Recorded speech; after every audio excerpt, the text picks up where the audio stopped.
Hello, welcome to the eLearning Hot Seat. My name's Ladek. Is everybody today? I hope that well, guess what? It's December 14th already, which, Bonkers. blows my mind. I'm here with Yeah. Jess Corinne. Jess, Hi. you're the head of educational services at Learnfully. How are you I today? am. Yes, I can give you a quick background if you'd like. Yeah, I would love it. We had one of your colleagues, Suchi, on the show a couple weeks ago, and we had Yeah. lots of great feedback. Said, look, we want to go deeper. We want to learn more about neuroplasticity, about executive functioning, what we're going to talk about today, etc. So, why don't you give us a background about where you are? I'd love to. So, Mhm. I started my career in education as a classroom teacher. I was super excited and juiced to dive into the classroom and apply everything that I had learned. But I think this is a really common experience in that I felt that I didn't have the tools, I didn't feel equipped to serve learners who learn differently. So, Mm. I joined forces with Linda Mood Bell Learning Processes, and they're an organization that's really refined the art of multisensory evidence based teaching. So I felt like I really could get the training, the development, the implementation experience that I needed to ensure that I had all the tools to serve learners in the way that they needed and deserved. And that's where I learned a lot about executive functioning. So I took that experience, I opened my private practice, served in the Bay Area for quite a few years, consulted with schools, a pediatrician's practice, oversaw instruction as a whole. And that's what brought me to Learnfully. So now I'm the Mm. head of educational services here at Learnfully. What does that mean? Head of educational services. When is that? Are you designing curriculum? Are you I overseeing a bunch am. of the instructors, consultants, et cetera, that kind of thing? Or what does Yes, that mean? yes, yes, all of the above. So, head of educational services means I oversee the quality of implementation. So, I make sure that our instructional recommendations are meeting the needs of our learners. And there's a thorough process at which we apply that. So, we start with an assessment to pinpoint where the breakdown is happening. And then, based on the findings, based on their performance, their potential, we delineate initial recommendations for programming. And so I help with the recommendation process. I help oversee the implementation, the quality and fidelity thereof. And then I also train and develop our educational specialist network. Okay, wow. I mean, it's just a tiny little job. No Yeah, big deal. I absolutely love it. Right up my alley. I want to remind everybody who's listening now. First of all, thank you for joining us. My name is Ladek. This is Jess Corinne. She's the head of educational services at Learnfully. We actually are right now. If you're listening, it's December 14th, 10 a.m. Eastern time. We are live. So if you do have a question, if you want to have a comment, you want to share an experience, if you're on LinkedIn, if you're on Facebook, if you are on YouTube right now, throw it at us. That's what we're here for. This is that we have these hot seats. I mean, we called it hot seat for a reason, right? We want to put Jess on the spot Bring and it see if on. she but before we do get started with that, first of all, thank you very much to Anne for throwing your question in there right now. I will come back to it in a second. Let me tee up the conversation and then we'll come back Let's to you. do it.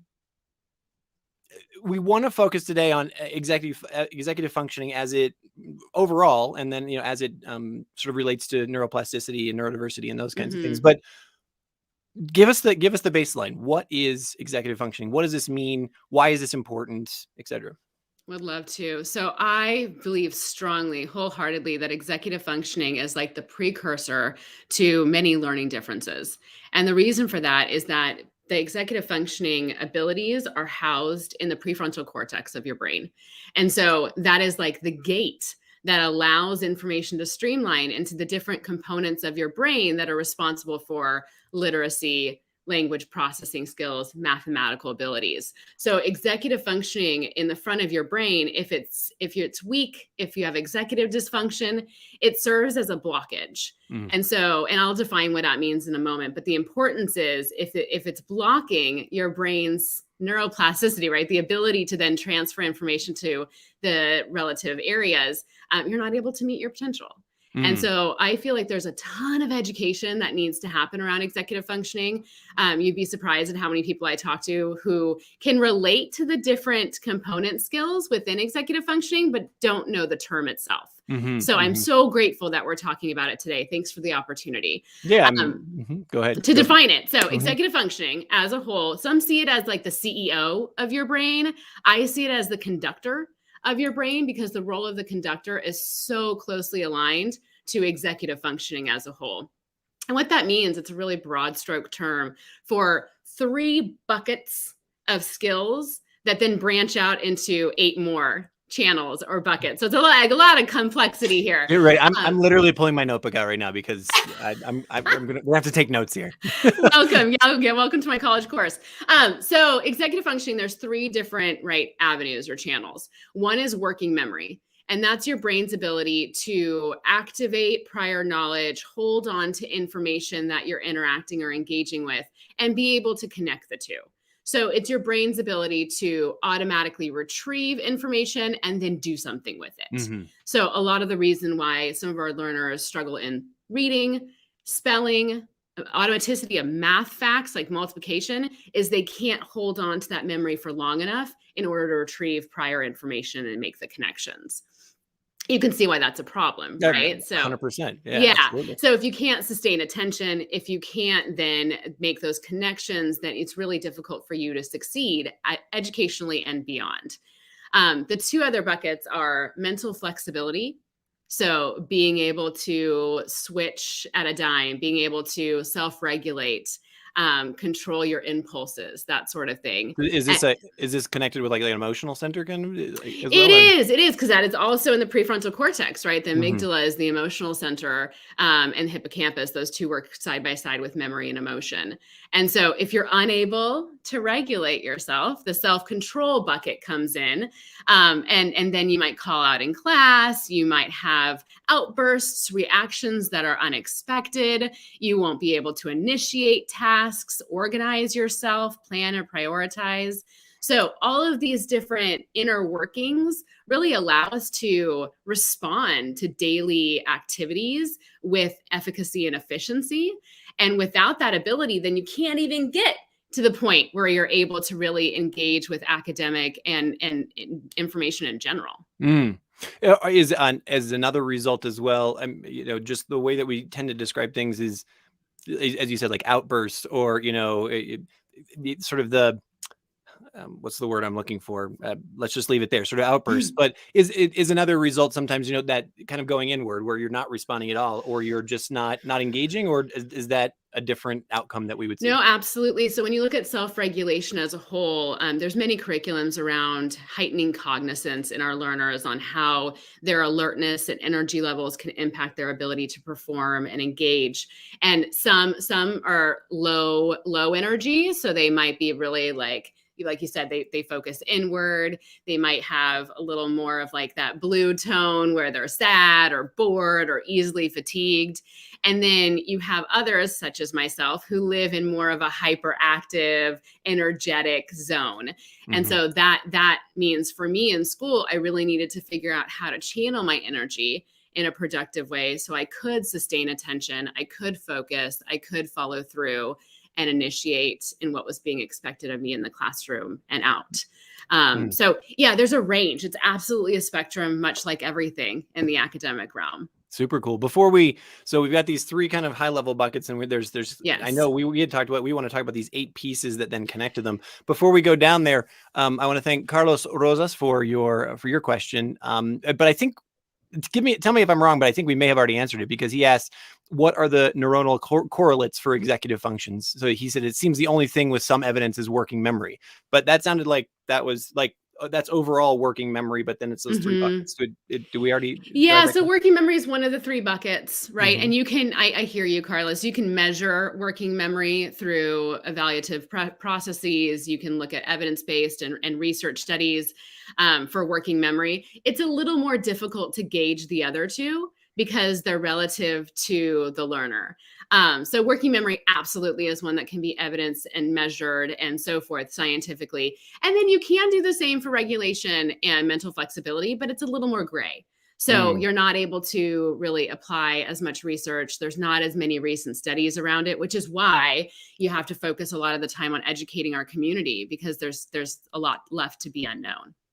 Why is there any reason why the other 2 buckets wouldn't have as much research behind them, but other than working memory? Is it just because it's so new, like it's new to the stage? It's new, yes, but it's also more difficult to measure. It's more difficult to quantify. When you're looking at mental flexibility, you can look at trials, you can look at the correlations thereof.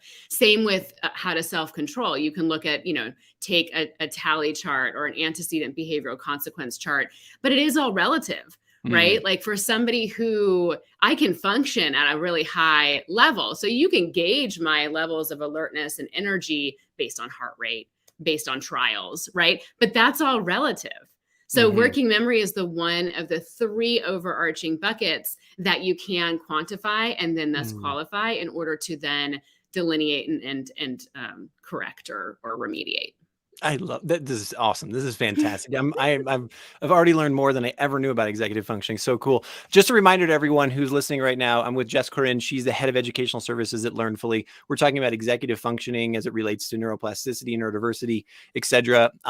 Jess, you've just talked about sort of the three major buckets in that executive functioning piece, but then they move into these 8 other pieces. And I know you were super psyched when we were in the green room earlier, telling you like, this is where it's all at. So why don't you take us there? I mean, the complexity and density of executive functioning is the reason why I think so many people don't understand or know about it. And so I think as we walk through, I'll share some real life identifiers, some real life examples, so that as adults and learners alike, we all struggle with certain aspects of this, but it's how we function and cope through it. So let's do it. There's 8 component subskills. So areas such as task initiation and activation. How do you launch into a task without needing a lot of prompting or probing? Also redirection. So sustained attention. How long can you focus when given a specific activity or a task? And then, of course, sustain that for a long period of time based on the expectations. This is really challenging for learners who struggle with executive functioning. And we see a lot of correlation between executive dysfunction and ADHD, as you can imagine. Sure. The flexible thinking. So really activating a growth mindset. How do you react with grace, with kind of calmness when something doesn't go your way, when you're faced with adversity? How you pivot. I think a lot of us have experienced the pivoting that needs to happen when faced with something that's unprecedented or unexpected. So, is that good? Is that both good and bad? I mean, I think it really gave us it still is giving us an opportunity to have perspective and take perspective with our learners who are constantly faced with the lack of control. When they're in a classroom, they have to follow an agenda that's set. They don't have much flexibility, much choice, and they have to be able to lean into that discomfort and figure out a way to embrace and remain flexible, which I would say us adults don't even have to do as often as kids have to do. So it's even more challenging. I mean, we're in somewhat control of our schedule, of our life choices, somewhat. I was going to say, I guess it really, there's a huge spectrum there. Of course. Totally. But for kids, they're in constant lack of control. So they have to be able to control their body and their reactions. And that's a bit of the flexible thinking, but that also is the self-regulation that we mentioned. But it's also, before you go to the next one, that kind of some of the, for instance, everyone who's listened to the podcast or knows me, I have 3 kids, and we've been a part of sort of like the Montessori system, the open school system, these kinds of things. So when someone who has some of these challenges, or a learner has some of these challenges, if they're in a situation where it really is self-directed learning, does that make it more difficult, less difficult to identify some of these issues? Or yes, I would say so. I mean, I don't think there's been a ton of research around that matter, but I actually have 4 children, and 3 of whom went to a progressive community type environment at first in their early educational career, and now they're in a public school. And so I've been able to just personally and professionally be able to gauge the difference in how my children are developing executive functioning skills. It's more explicitly taught in public school. They have more direction. They have a little more structure than in our progressive Montessori type schools. And there's no judgment around that. Like, it's to each his own. If it works for that learner to move at their own pace and find themselves in that process, that's amazing. But for some, they need that structure, that systematic, explicit teaching in order for them to really benefit from the information being delivered. And then, and as we found, in our life as well, you kind of move in and out of it, right? So the self-directed or that open sort of format really works well for some time, but then maybe you need that just sort of, look, here's how you create an agenda, here's how you take notes, here's how you get it done. Exactly. And then you can move back into, all right, now you've got those pieces that you've developed now. Okay, so now Yeah. start making your own decisions. Anyway, I don't want to go down that rabbit hole because I think we're only on number We can do 2. that now. I welcome number it. 2 or 3, whatever. Okay, so then I think we've covered some of the buckets. Let me go back to self-monitoring is a big piece of this. So how do you monitor not just your output, your behavioral responses, but how do you also monitor academically? How do you go back and edit your work? How do you lean into revisions, make sure that you're, checking things off your list, going back and checking your work, that kind of mindset. So that is really challenging for our learners who struggle with impulse control, which is another executive functioning skill, because they just want to move on. They kind of just want to rush through tasks, check it off mentally, check it off their list, and then go about their day in a way that they prefer, a preferred task. So self-monitoring and impulse control, sustained attention can all kind of go hand in hand. Organization and planning and prioritization skills also can kind of be integrated. They're correlated closely, at least. Organizational skills doesn't only relate to how you organize your materials. Like my son struggles with many of these executive functioning skills, but he is super focused on organizing his materials.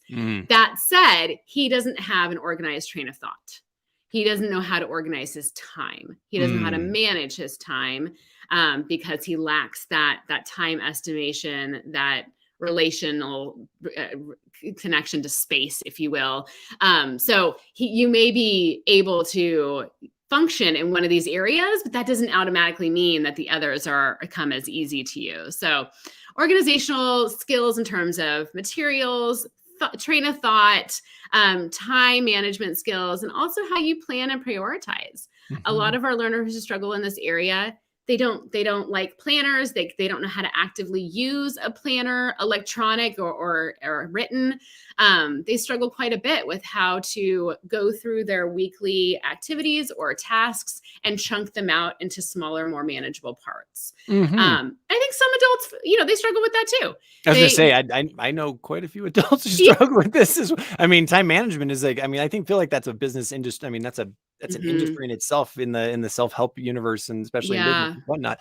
That's really fascinating. Interesting. Yeah. And, ways that you can go about just as an adult, we have these aspects that we can relate to in our learners' lives. And one aspect of when you relate to that whole working memory aspect is think about going to a grocery store without a list.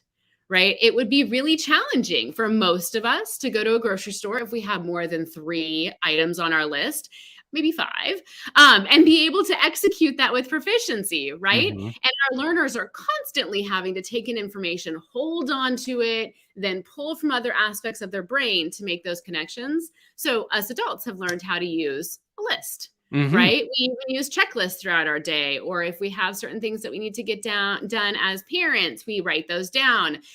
So your working memory allows you to hold that information. So I would challenge you, if you do struggle with this, to try to go to the store and see how many items you can cross off your list without looking at your list. And then try to extend that 1 item per week or what have you, just to see if you can be more cognizant. One aspect of strengthening working memory is being aware of how you're processing information. How are you holding on to that information? A lot of us go through the day and we just memorize, right? We read words off the page, we digest them, but we don't really know how we're making that connection, how we're processing that information. So that metacognitive state that is within executive functioning, that learning how you learn best, can actually allow you to tap into that as a resource in some of these areas. So for like working memory, since we're on that topic, I take in information and I create a visual representation. I make a picture in my mind, right? So when I was doing this task with myself, I would then picture myself walking through the grocery store and picking out which items I needed, or at least kind of compartmentalizing the areas within the grocery store. Creating that mental representation serves as a fundamental skill that you can pull on from the majority of these executive functioning skills. So to reiterate, it's just really important to figure out how you learn best so that you can use that as a framework to stand upon when it comes to applying all of these 8 component sub-skills. That is absolutely fantastic. And I want to just kind of follow that thread as well. So often when we talk about neuroplasticity, neurodiversity, we start thinking about, in my brain at least, the first thing that we think about is the child, right? Is someone who's in the sort of the elementary or primary or secondary school. But what you're describing as well is paying attention to and consistently working on our brain, working on these functions through your adult life as well. Am I exactly the same? Or Absolutely. I think, because we are lacking as a community in education and awareness around this concept. I mean, we just named it a number of years ago. So we didn't even have a name for the prefrontal cortex and the correlation between all these skills. So I think for us adults, it's really important that we think of real life examples that we can relate to, and then how those kind of trickle down to our learners and to our kids. And quite frankly, as we evolve, we are putting a lot on our learners to function executively. They're having to, we're in a pandemic. I mean, there's a lot of things going on where they're having to refrain their impulses, sustain longer periods of time. They're receiving a lot of immediate gratification from gaming and so forth. And so I think it's even more stressful on them to really activate some of these functioning skills. But I think it's really important for us parents, us adults, educators, to think of examples in our life and then how that can connect to our learners so that we can take perspective. Fantastic. I want to remind everybody we're actually live right now. It's December 14th here, about 10:20 in the morning on the East Coast of the United States. If you do have a question that you'd like to ask about neuroplasticity, neurodiversity, executive functioning specifically, that's what we're talking about today with Jess Corinne. She's the head of educational services at Learnfully. Please do put it in the comments if you're on Facebook or LinkedIn or YouTube. We will see them, and we will. And I want to thank Carlos for your comment earlier, and also Anne. I will come back to your question. We're getting there pretty soon here. So where are we at in these 8 buckets? Have we gone? We've covered all 8. Yeah. Okay. And I think it's important. You mentioned neuroplasticity. I'd love to define that for our audience. Please do. So it's my song and dance. I love it. I always say neuroplasticity is alive and well.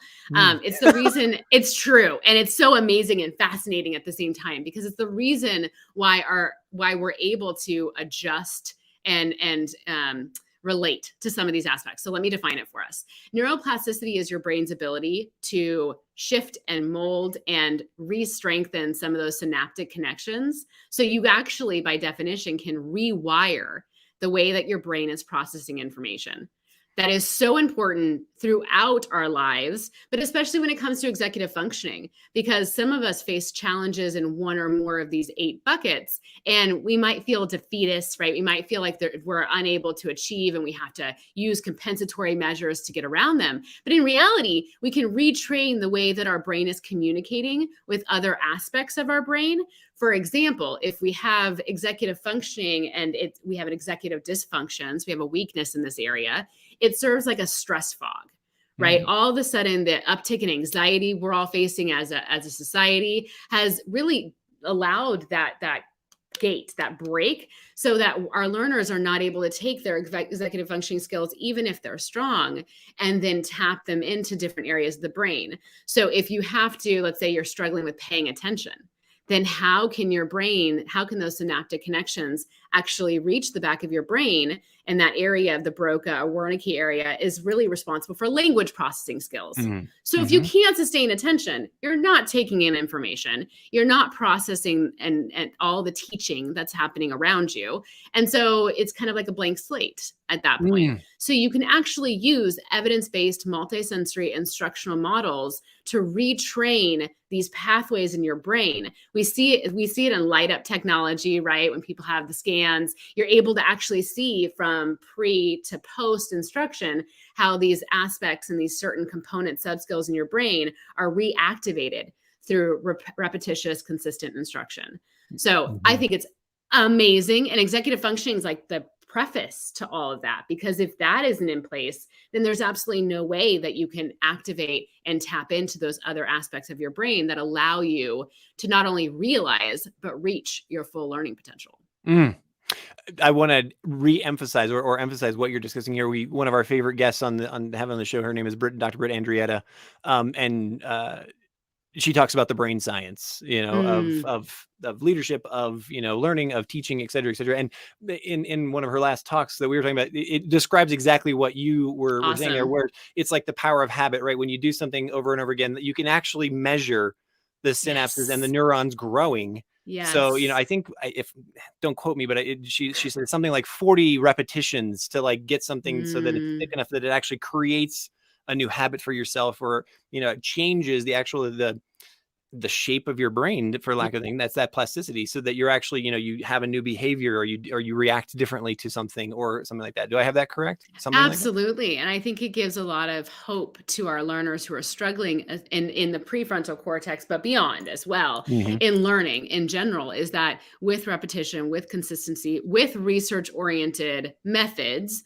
we're able to then reshape and rewire those aspects. Just like I don't know if when I started working out or started running or a new routine, it takes a good 3 weeks for you to settle in Mm. to that new behavior, that new habit, after doing it on a daily basis. And the same goes for some of these behaviors. So executive functioning is absolutely trainable, but it takes some time. It takes explicit teaching, it takes habit shaping, and then it takes some coaching on how to generalize and carry it over thereafter. But so it's, and there's a great example of, again, from my life. So my eldest son, he's recently, you know, a teenager. He's now recently fascinated with becoming healthier, working out, you know, sort Oh, of building, great. right? But Yeah. one of the things that we all do is we all sort of, we jump into the deep end of the pool, right? We burn then, and then of course Yes. then we burn out, and then, you know, it's too hard. We struggle, this and that. And so one of the things we've been encouraging is, hey, look, let's walk into it, kind of, for lack of a better term, Yes. kind of baby steps, this and that. Is that something that you would do with mathematics, with language learning, whatever? It's like, hey, let's take little pieces and then build on it from there. Absolutely. In psychology, they call it successive approximations, Okay. which is just a fancy way of saying small steps to big goals. You Mm. take it one step at a time for, yes, healthy life changes, but also for executive functioning and these learning behaviors. It's one step at a time. You want to be able to, it's like asking somebody who can't sustain attention for more than a few minutes to focus during a 20-minute lecture. During a 60-minute lecture, like Ugh. imagine how much redirection has to go into that process, how exhausting that is for learners. So to take someone who sustained attention period, which is about 5 minutes, and then to increase it a minute or so, right, every week, like giving it that stretch, because it is a sprint. It is marathon, not a sprint, Mhm, right? mhm. We want it to be a sprint. Gosh, don't we want it? We want quick change. I do too. Sure, I want to learn Spanish immediately. I'm in the Right city of away. Mexico. But it's same for executive functioning. Like you can't expect a learner who struggles in self-monitoring to Mhm. all of a sudden start using a writing rubric, Mm. extensive comprehensive writing rubric. You have to start with maybe 2 or 3 things that they need to go back and edit their work or check for. And then you advance that, you increase it. So it's all about chunking, really, Mm. and doing these small steps, like you said, the baby steps to get to this larger goal. But let's be honest too, when you look at a learner's trajectory in the educational world, the goalpost is constantly moving. Mhm. Same with us adults, right? We get Mhm. to a level where we're able to run a mile. Well, guess what? I want to run too. And Mhm. then you want it, like it just keeps changing. So I think that's where the flexibility, the growth mindset, the impulse control, being able to take a step back and realize that we're in it for the journey, we're in it for the process, and finding joy in and reward through each of those steps, I think is just as important as the end result. And not to get too esoteric in this moment, but it's all of this is coming together right now, and making sense to me as a parent as well, where, you know, the schools we've gone to, you know, many of the leadership individuals there have talked about, say, look, it's not necessarily you know, the 2 + 2 = 4 skills that we're looking at so much more. It's the, Mm-hmm. can I work in a group? Can I be creative? Can I take a situation, just because of the amount of change, A you know, hundred percent. just the pace of the universe is only going to continue to skyrocket. And so that's why those are the most critical skills. Like what we're talking about today are literally the most essential skills Yeah, for success. It just to be absolutely. happy as a human going forward. Oh, and finding joy in Mhm. in the life and not in each successive goal, right? And I think that's really important. There's a lot of research around how your EQ can actually advance you through adulthood more successfully than your IQ. Mhm. And there's a lot of research behind that. So I think we're, as a community, as a society, we're really doing a great job focusing on executive functioning and social emotional learning, because how you're able to problem solve, collaborate, it's really the learning how you learn and not what you learn. So, Mm. not necessarily succumbing to the pressures of content and curriculum, but more so processing and coping skills. so that you can face adversity throughout your life. I mean, there's always going to be a new challenge. So it's really how you approach that with confidence and success without feeling overwhelmed and burdened by the process. Fantastic. Another public service announcement here. I'm live with Jess Corinne. She's the head of educational services at Learnfully. We're going to be on here for a little while longer. If you're on Facebook or YouTube or LinkedIn, please, we are taking questions and comments right now. It's December 14th. If you're listening to the recording of this, you can still put them in the comments. We'll answer them later. But I want to finally now come back to Anne Herman-Nedhi. I hope I didn't destroy your name, Anne. But so now this takes us to a place where we've talked about executive functioning. We've talked about the importance of it, etc. You've given us clear examples of how this shows up, but now what can be done about it? So sure. Anne's question is, what's the best thing I can do to help a 2.5-year-old who has been identified as autistic? Like, or maybe that, you can replace autistic with ADHD or ADD or any of these different pieces of neurodiversity. Mm-hmm. What do we do either as a parent or as an adult? For myself, like what are the first steps? It's always the question, right? So we developed at Learnfully an executive functioning simulation that allows educators and parents to really experience executive dysfunction and have a debrief discussion thereafter. And it's mind-blowingly rewarding to see the impact of the simulation. But after every single one, the one question we get is like, so now what? What do we do about this? And I absolutely will give you quick tips and tricks that you can apply. But to answer your question directly, Anne, every learner is different. And so to answer, when a 2.5-year-old is diagnosed with anything, especially with autism, it's really important to utilize your ecosystem. I believe strongly that it's all about collaboration and making sure that you're approaching this as a village, because you will find many experts in your life who can help you and direct you and guide you based on your learner's needs. So I can give you some really broad stroke answers to that question. We can converse offline, but I think ultimately I would need way more information when it comes to any individual in particular, because we want to see them. We want to be able to understand them as the unique learner they are. So a few strategies that you can use, but please don't assume that this is going to work for everybody, because everybody is different. That's the beauty of neurodiversity, is making sure that you're applying those small steps to big goals mentality. So chunking in life, right? Using the ability to break tasks down into manageable parts. So for example, and that's different for each age range and each grade. We actually, and I can point you in the direction, there's milestones online. If you ever want to research them, feel free to just type in executive functioning by age or grade. And there's quite a few that pop up. I think one in particular that we use is lifeskills.org, something like that. I could be mistaken. But essentially, it's important to know what's expected first of your learner. Like, we can't assume that our 2-year-old can sustain tension beyond 5 minutes, right? So we have to know exactly what's expected and what's relatively normal in that range, and then work towards that. So taking, for example, a 5-year-old, I have a 5-year-old who leaves a trail behind him, and he has no clue that he's doing it, right? We call it La La Land. He loves it. He loves being in La La Land, and he embraces his la-la-ness. But he'll leave a trail. So each day, each week, I should say, but every day throughout the week, we challenge him to pick up one extra thing. Right? So just one thing extra a day. Yesterday, he picked up one shoe, left to the other, but he picked up one shoe, and that was a victory, right? And again, you're doing chunks, but you're also heightening cognizance. Like, hey, bud, have we done our one thing today? And sometimes he'll actually take initiative and pick up more without being asked. And so it's this idea of, again, making it doable, making it reachable so our learners can feel seen, feel heard, feel successful, but all the while just starting to extend that. Like, maybe next week we'll say 2 things, right? Just a little bit as he approaches that goalpost that we've discussed, extending it a little bit further. Some people like quick fixes. They like to think that a checklist will do the job, and it won't necessarily be the magic wand. So, but for me, I do use a checklist by the front door for their morning routine. I do have a checklist upstairs that's visual for their night routine.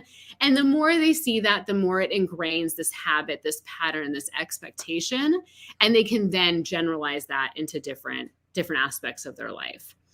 I really, just if we have time, I'd love to give one the tip that I love most about working memory is utilizing sensory-based language so that you can draw awareness around this idea of making movies in your mind, making pictures in your mind. So when you're working with your child at home, whether it be on a spelling list, on multiplication facts, even just giving them oral directions, I want you to try to sprinkle in some sensory-based language.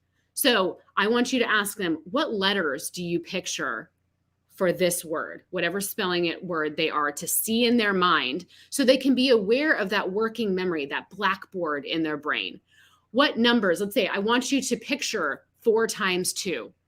What does that look like? Some may actually picture the static imprint, the letters or numbers. Some might picture the concept. And it's okay either way. We just have to draw awareness on what works best for them. Then if you're giving directions, I know this is a pain point for many parents, many caregivers, many educators. When you're giving directions, I really want them to hone in on picturing themselves executing the directions, just like that grocery list, right? I want them to take in the information. So you say, I want you to picture yourself going upstairs, brushing your teeth, and putting on your PJs. What do you picture yourself doing? So first they see themselves doing it. They repeat it back to you to make that imagery language connection, and then they execute upon it. And you can start with 1 direction. You can move into 2 directions, 3 directions, making sure that you're conscious of the fact that your directions could be also multi-layered.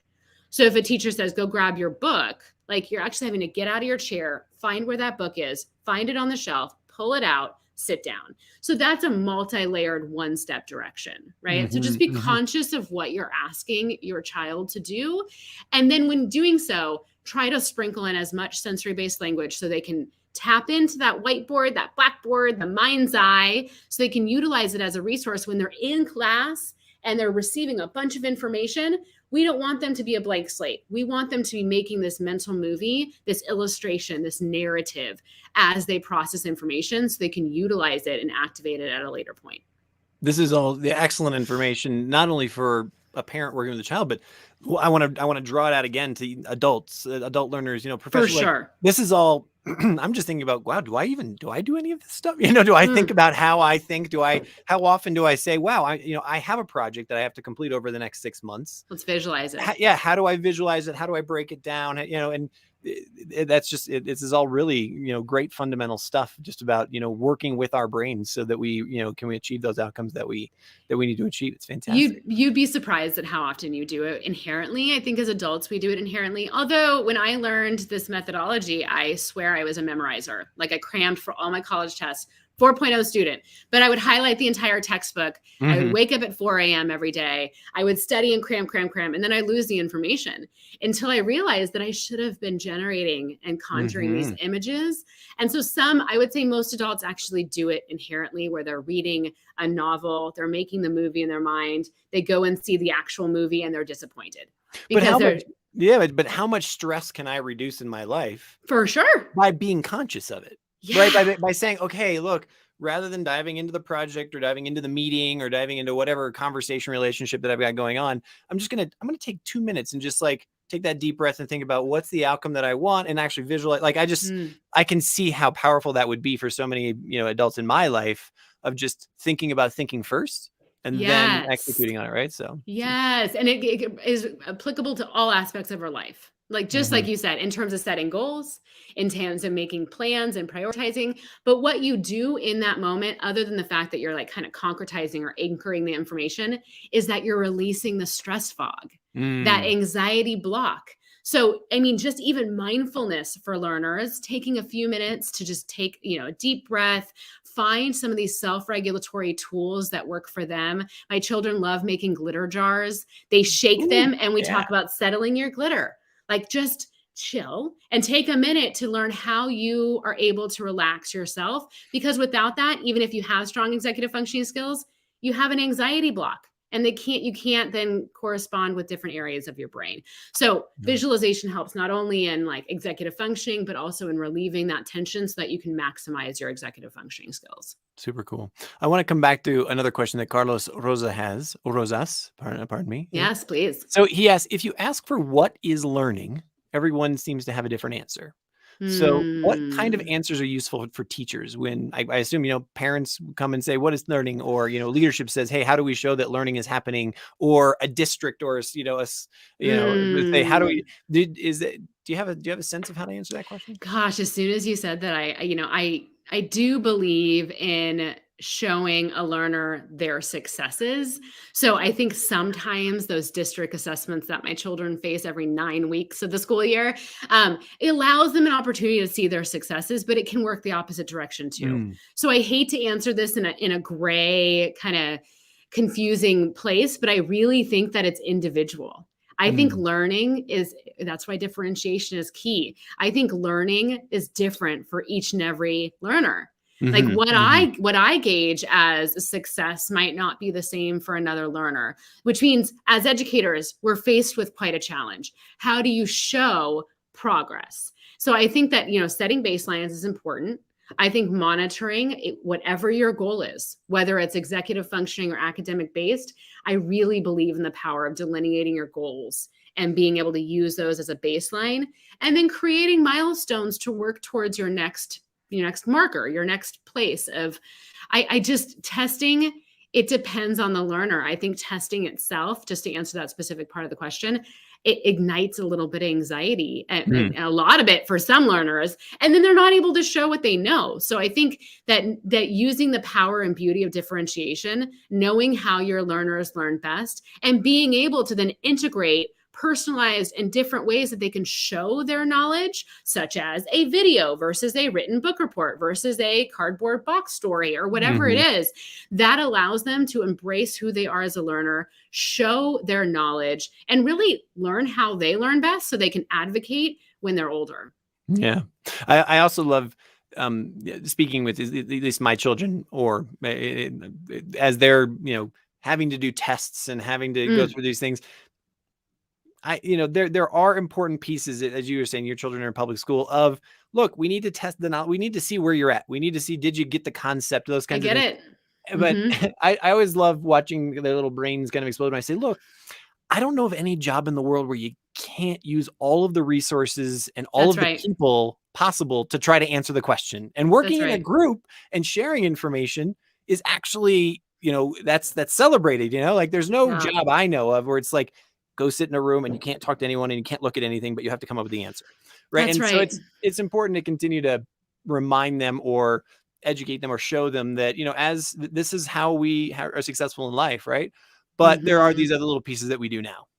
So Yeah. But it's also teaching them how to respond. Like you said, it's giving exactly. perspective, how to respond to this information, making Mhm. sure they're clear that their test results don't define them, that there's other elements that allow them to be successful, and finding their way, finding their channel is more important than those results. But I learned how I learned as through test taking, right? Like I Mhm. figured out a way that I learn best and that can help me in my career advance. So I think that there's like it's a balance, right? And Cool. as long as the learner has an ability to show their knowledge in a diversity of ways, I think that's extremely important as an educator. So my final question for you is around all of this super important information around executive functioning, neuroplasticity, neurodiversity, etc. What am I doing either as a parent, as an individual for myself, or as, with other adults to identify executive functioning issues? Like what are some of the and I say this as an adult too, because I just met a new friend and she told me over the pandemic, she was identified as, autistic. She's on that spectrum, with Okay. Asperger's. And that was, she's a woman in her 30s. Like this is a new discovery for her. And so what are the signs? What am I looking for? Well, that I could Is answer this that in is many this another ways. book? I mean, maybe we need another chat. But I will say it is very common for especially adult women to go undiagnosed for a long time, Hmm. because and I can't generalize, and I don't want to come off as generalizing, but for some people, their symptoms of executive dysfunction, of ADHD, of autism, of even dyslexia, to be frank, it comes out in a different way, and Mm. it's not as blatant, right? Like they're Mm. compliant, they compensate, they tap into their resources, they figure out a way to cope and work through the system. I was one of those. Again, performed very well. No one knew I was struggling because I found a way to work through the system. So it's hard to really pinpoint exactly what you should look for. But I think that once you have knowledge around what executive functioning entails, working memory, self-control, sustaining attention, organizing your life as a whole, monitoring yourself. Once you have the awareness, then you can really tap into how it pertains to your individual life. And if you feel like you struggle in these areas, I mean, I've had quite a few friends say, this is what I've been missing my whole life. I have executive dysfunction. This is it right here. And it's because we haven't had enough conversation, enough education around the topic. So if you feel like you fit into one of these, you might only struggle with one, but it's still fair to say you have executive dysfunction. Reach out. Find somebody who can support you. We go through, the caregivers go through an inventory process where they take an executive functioning inventory. Our learners take an executive functioning inventory. We pair and correlate those two results and come up with a plan. But so reach out to us if you want us to work through that process with you. But quite honestly, I mean, you as an adult can intrinsically dig deep and be able to pinpoint where your breakdown is happening, and then reach out to a specialist to guide you in a differentiated approach as to how you can strengthen those areas of executive dysfunction. Jess Corinne, I'm going to put a pin in it there. You are the head of educational services at Learnfully. This has been an absolutely fantastic conversation. Thank you. I cannot thank you enough for joining us here. Again, if you are watching the recording of this on LinkedIn, on Facebook, on YouTube, please feel free to put a question or a comment, in the on the screen there, and we will look at it. Jess will look at it, and we can get back to you as well. But thank you once again for taking the time out of your morning to speak with us today. I look forward to speaking with you again sometime in the future. Absolutely. I would love to come back at any point. I welcome questions as they spill in. So thank you for having me. It's been a pleasure. Have a wonderful day. You too. Take care.